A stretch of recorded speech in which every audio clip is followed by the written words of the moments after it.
성 실장, 예. 요즘 애들은 어떻게 집을 구하냐? 요즘 뭐 다들 뭐 직방이나 응, 다방 응.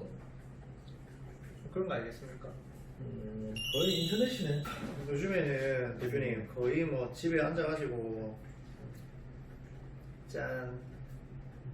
어쨌든 뭐 요즘 애들은 다 이런 직방, 다방 이런 거 많이 보죠. 집에 누워가지고 들어가면은 뭐 다 있으니까 내가 원하는 지역에 얼마 정도 금액되는지 다 나와 있거든요. 그런 거 보고 많이 구하죠. 근데 직방에는 허위 매물이 많잖아. 많죠. 이제 그거를 걸러내는 게 이게 걸러내는 게 능력인데. 그러니까 우리 이제 이 영상을 보고 예. 도움이 될 수 있게 어떻게 걸르면 되는지 한번 얘기 좀 해봐봐. 근데 사실 거른다고 하면은 제일 잘 걸러낼 수 있는 방법이 네가 생각해도 내가 생각해도 아이매물 있지 않습니까? 사진이 완전 엄청 좋은데 막 100에 25, 뭐 200에 30 그러니까 완전히 이게 진짜일까? 보다 보면은 진짜 이게 진짜 이런 가격이 있나? 하는 건 다 거예요. 일단 근데 혹시나 하는 마음이 있을까? 그렇죠. 혹시나 그래서 전화하잖아. 그렇죠. 그래. 혹시나 낚시라고 하죠, 일명. 맞습니다. 어. 이 손님들이 원하는 거를 보여주는 거예요. 원하는 거를. 그렇지. 실제가 아니라 그렇지. 현실이 아니라 내가 원하는 이상을 보여주는 거죠, 여기서. 그래서 이제 낚시를 당하는 건데 그렇지. 그걸 좀 피해야 돼요. 욕심을 어느 정도 내려놔야 돼요. 우리가 상식과 이상으로 이 지역에 이 정도 금액대라는 거를 보다 보면 알게 되거든요. 찾다 보면 알게 돼요. 그런데 야 이건 엄청 싼데? 하는 거는 거기라는 거죠. 그러면은 일단 거기에 전화하면 이제 걸려드는 거네. 걸려들죠. 일단 현혹을 대지 마라. 그렇죠. 근데 사실 싼 매물이나 너무 좋은 매물에 현혹되지 마라. 이게 중점이겠네. 중점이에요. 제일 중요한 부분인데 저는 사실은 이렇게 매물이 가짜 매물이니까 조심해라는 게 아니라 그런 가짜 매물을 올리는 중개사들이 있어요.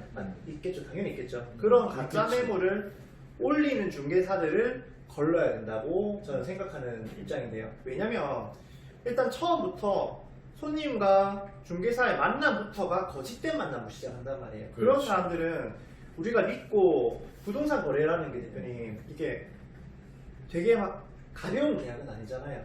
최소 그렇지. 못해도 1년에서 뭐 2년씩 길게는 뭐 그 이상도 살아야 되는 거기 때문에 집을 구할 때는 정말 좀 최대한 조심해서 안전하고 바르게 집을 구하는 게 중요한데 이게 중개사와 만남부터 거짓으로 시작되는 중개사는 저는 믿을 수 없다고 생각하거든요. 그렇지. 네. 금액도 전 재산일 수도 있고 일부라도 굉장히 큰 어렵게 모은 돈이지. 맞습니다.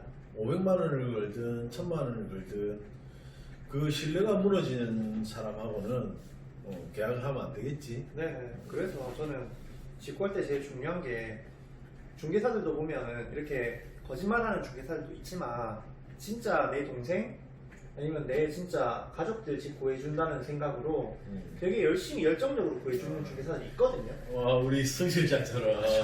그렇지. 어쨌든 우리 성 실장. 얘는 너무 친절하다 손님들한테. 근데 내가 봤을 때는 근데 뭐 과하다, 과해. 그렇게 해야 또 그래서 팬덤도 좀 있지 않습니까? 또 구하는 그렇지. 사람들이 계약기간 끝나면은 사실 보면 1년이 어떻게 보면 길지만 또 금세 돌아오거든요. 부동산 하는 사람 입장에서는 1년은 짧지. 네, 5년, 3년 뭐 이렇게 보는 물건도 많지. 그래서 금세 돌아오기 때문에 손님들한테 잘하면은 저도 연락을 한 번씩 받아요. 오늘도 카톡이 하나 왔던데 벌써 집 이제 이사해야 된다고 다시 내주세요. 다른 사람 좀 찾아주세요 하시는 분도 있고 또 내가 어디 이사 갈 거니까 그쪽으로 좀 알아봐 주세요 하시는 그런 분들이 다시 이제 어떻게 보면 재방문해 주시는 분들이 있는데 정말 고맙죠 그런 사람들은. 그래서 일단 집을 구하는 이제 플랫폼은 여러 가지가 있지만 저는 직방 다방보다는 네이버 부동산, 또 네이버 블로그, 카페 이런 부분에 대해서 조금 더 점수를 많이 주는 게, 왜냐면은 그런데 올리는 사람들은 대부분 자기가 직접 그 방을 다녀와 보고 그 방에 대해서 정보라든지 그 방의 사진이라든지 이런 것들을 최대한 이제 자세하게 브리핑해주기 때문에 또 신뢰도가 있다고 보는 거죠. 그래. 블로그는 개인이 직접 하니까 네. 허위 매물이 없겠네. 아예 없는 건 아닌데 어. 그래도 직방 다방 뭐 이런 광고 플랫폼에 비해서는 현저히 떨어지죠. 뭐 비율 같은 게 있나 어느 정도? 저는 비율로 따지기보다는 직방 다방은 정말 사진, 현장 사진, 위치, 금액, 뭐 옵션 이런 거 전부 다 이제 허위로 하는 사람들이 있지만 블로그나 카페는 그렇지는 않은 것 같아요. 사진이 다 일단 있으니까. 사진은 거의 실매물이고요. 음. 거기서 예를 들어서 500에 45다 매물이 원룸인데 500에 45 나왔다. 그런데 보니까 뭐 500에 50인데 5만 원 정도 관리비를 뺐다든지 그 정도의 그 차이가 있기 때문에요. 비율로 따진다기보다는 그래도 거의 맞다. 네, 거의 맞는 사진이다. 거의 맞는 매물이라고 생각하시면 좋을 것 같습니다. 블로그는 개인이 하니까 그래. 뭐 예전 거 찾아보고 지금 찾아보면 이제 흐름도 알 수 있겠네. 그렇죠. 블로그에 보면은 날짜가 있어요. 맞잖아요. 날짜 있지. 그 글을 쓴 날짜가 오른쪽 상단에 보면 있거든요. 그러니까 그 날짜를 체크해서 예를 들어서 막 6개월 전, 뭐 3개월 전 올렸던 매물들은 지금 있을 수가 거의 없겠죠. 네, 그런 것도 확인해 보시면 좋겠죠. 그렇지. 네. 그리고 집 구할 때 좀 조심해야 될 게, 저는 부동산은 몫이라고 보거든요. 바꿔 말해서 위치가 정말 중요하잖아요. 제일 중요하지. 네. 그런데 이제 집을 여러 군데 보다 보면은 처음에는 예를 들어서 시청 주변에서 내가 집을 구하려고 했어요. 막상 이제 집을 보려고 보니까 시청 근처에서는 내가 딱 마음에 드는 집이 없는 거예요. 비싸지 또. 뭐 비쌀 수도 있고 뭐 금액이 안 맞다든지 옵션이 안 맞다든지 여러 가지 이유로 내가 마음에 안 드는 거예요. 그래서 뭐 양정이라든지 서면이라든지 그 이상도 인근으로. 네, 인근으로 하다 보니까 왜 우리 차 살 때도 보면은 아반떼 사러 갔다가 그랜저 사서 나온단 말입니까? 그렇지. 우리나라 특히 그렇지. 네, 그런 것처럼 보다 보면은 조금씩 좋은 집이 있어. 근데 내가 정말 원하는 위치랑은 계속 멀어지는 거예요. 근데 그렇게 해서 집이 마음에 든다고 tok 계약을 해버리면은 실질적으로는 내가 집을 구하려고 했었던 목적 자체를 잃어버리는 경우가 있거든요. 그걸 참 주의해야 된다고 생각합니다. 내가 위치 때문에 집을 구하는데 그 위치가 뒷전이 돼버리면 안 되잖아요. 내가 차비를 아끼기 위해서 방을 구하는데 그 방이 마음에 안 든다고 조금 먼 곳에서 이제 이 정도면 내가 처음에는 걸을 수 있겠다 라는 생각이라니까 아니면은 조금 머니까 자전거 타고 다니면 되겠다 집이 마음에 드니까 그런 사람도 있을 수 있잖아요. 그렇지. 많지. 요즘 젊은 세대들은. 그런데 실질적으로 그렇게 안 된단 말이에요. 그렇지. 그래서 결국에는 되지. 뭐 저녁에 택시 탄다든지 여자분들 택시 그래 탄다든지 되겠네. 버스 탄다든지 바쁘면 그렇게 될 수밖에 없거든요. 그래. 그게 일주일에 한두 번만 해도 그렇죠. 비용적으로 크겠네. 그렇게 되면은 처음에 500에 40 말고 그 옆에 500에 50짜리가 또 좋은 게 있을 거란 말이에요. 그렇지. 그 값이 훨씬 더 드는 거죠, 차비가. 무슨 말인지 이해하시죠? 의외의 지출들이 나가면 차라리 월세 조금 더 높이는 게 본인한테 더 좋을 수도 있다. 그럼 이제 계약을 해야 되겠네. 이제 마음에 드는 집이 있으면. 네, 계약을 해야죠. 내 조건에 맞고 월세도 맞고 네. 다 맞으면. 한번 뭐 유의할 점이 있나 계약서 쓸 때? 계약서 쓸 때는 반드시 챙겨야 할 부분들이 있잖아요. 그런데 이제 사회초년생들이나 처음 집을 구하시는 분들 보면 진짜 부모님, 할아버지, 할머니까지 동에서 오시는 분들이 서류도 있거든요. 많고 등기등본도 봐야 되고 네네. 그러니까 복잡하지. 복잡할 것도 없어요, 근데 사실. 근데 이렇게 일단 여기 이 영상 보시는 분들이 부동산 계약이 이렇게 되게 뭐 엄청난 계약이 아니라는 거는 제가 꼭 말씀을 한번 드리고 싶었고요. 그렇지. 알면은 쉽지. 진짜 간단하고 쉽지. 그럼 대표님께서 그 월세 구하시는 분들한테 꼭 체크해야 될 부분들 몇 가지만 좀 알려주세요. 가장 쉬운 거 네. 제일 먼저 돈이 왔다 갔다 해야 되기 때문에 그 집주인과 네. 등기부등본과 네. 일치하는지를 확인해야 돼. 그렇죠. 주민등록증 앞자리하고 민증번호하고 이렇게 이름하고 다 같이 대조를 하는 거라. 만약에 다 만날 거 아니야? 그러면 맞으면 거기서 이제 돈을 입금을 해야지. 그 사람 명의로 된 등기부등본에 홍길동으로 되어 있다. 집주인이. 그러면 홍길동 계좌에 은행으로 계좌번호로 넣어야 되지. 돈을. 그렇죠, 그렇죠. 그리고 그 다음에 이제 계약 내용을 봐야지. 계약 내용은 부동산에서 설명을 해줄 거야. 우리나라는 이게 양식이 없어. 불효식이야. 네네네. 계약서가 필요 없고 그냥 이렇게 한다 말만 해도 계약은 성립은 되는데 나중에 문제가 되면은 증거가 없어. 그래서 계약서를 만드는 거야. 그래서 그 계약서에 그 내용대로 한다. 서로 약속을 한 거지. 그게 계약이야. 서로 약속을. 그 이제 집을 이렇게 중개사를 통해서 구하고 나면은 그 집을 구해준 중개사한테 거기에 맞는 이제 중개 보수를 또 지급을 해야 되잖아요. 집 구한 사람이.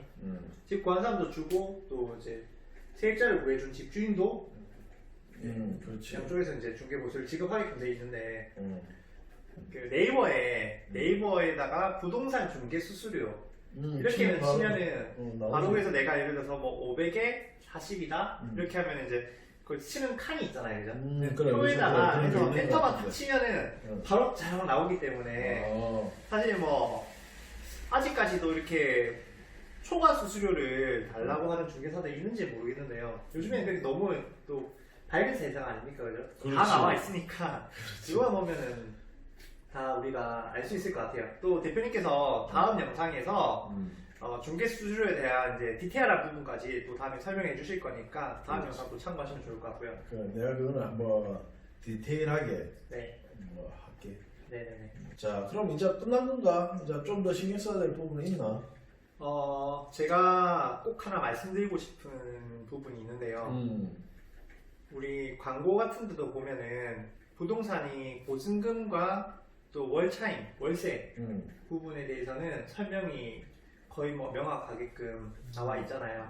그런데 그 이외에 기타로 들어가는 공과금이라든지 부수적인 비용에 대해서는 잘 이렇게 표현되어 있지가 않거든요. 일반 사람들이 생각 못하는 부분인데 지출에 그렇죠. 대한. 네.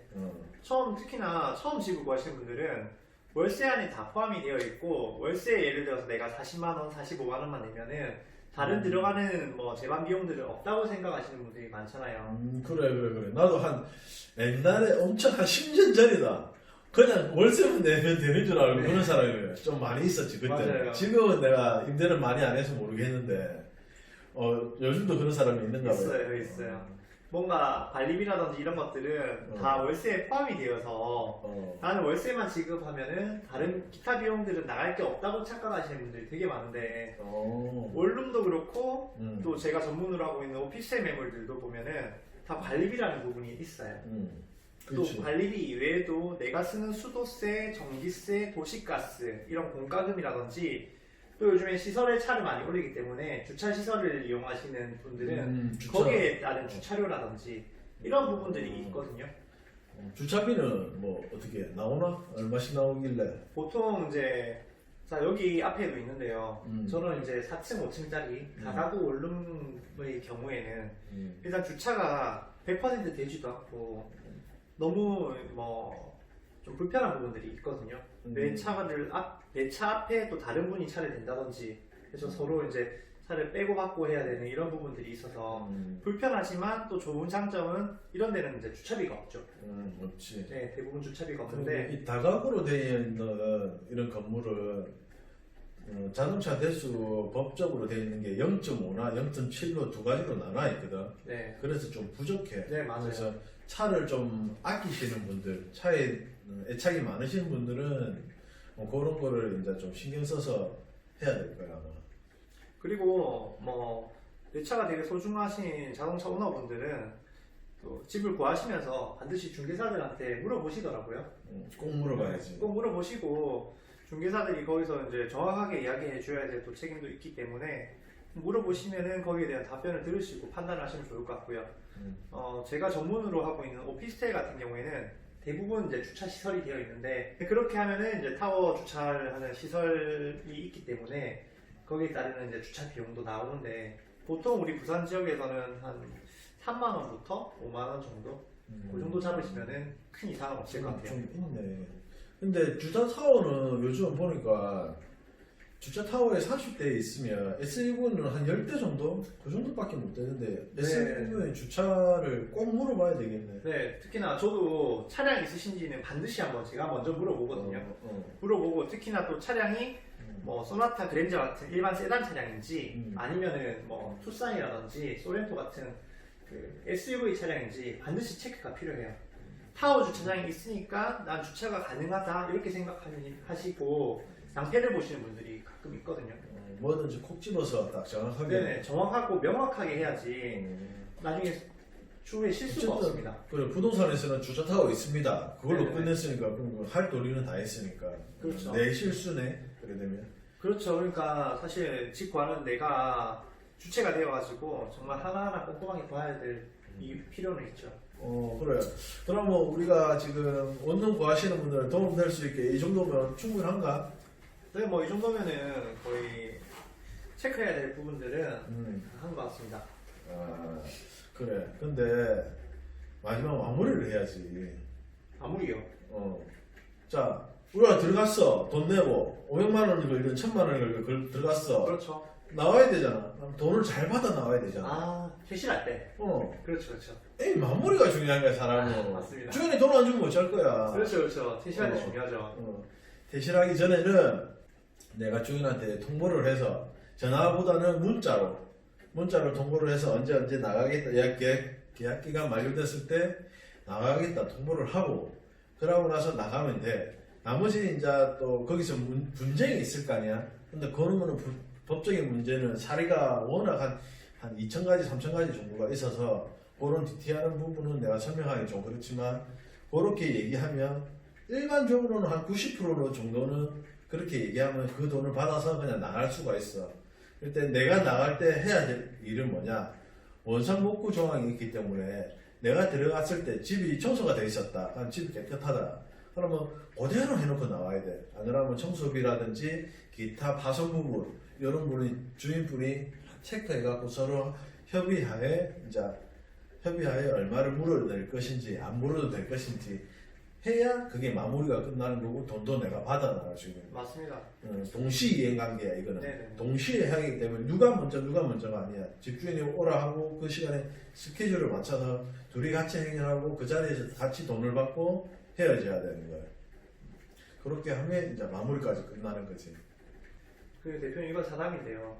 그 이사 나가시는 분들 보면은 그 리모컨 있잖아요. 집 사다가 그 리모컨 갖고 가시는 분들 있거든요. 물어내야지. 물어내야죠, 그죠? 계약서에 다 적혀져 있잖아. 네, 적혀져 있고 어쨌든 그게 옵션이니까 갖고 와버리면 안 되잖아요. 그래서 갖고 가는 사람이 있네. 자기 돈 줄 알고. 근데 아니요 그렇다기보다는 뭐랄까 그냥 짐을 싸다 보니까 짐에 이제 박스에 딸려가는 거예요 이게. 그러겠지. 이사 가는 사람들은 다 네, 자기 네. 돈으로 싸니까. 또 그렇죠. 내가 안 사더라도 포장 이사를 시켰는데 그 이사해 주신 아저씨들이 그냥 다 넣어갖고 박스 테이핑에 다 봐버리는 거예요. 그래서 뭐 부산에서 돌고 돌는 사람들이면 상관없는데 서울로 가버리신다든지 이러면 이제 낭패 좀 그럼 그러네요. 얼마 한다고. 그렇게 하면서 이제 경험을 쌓는 거라.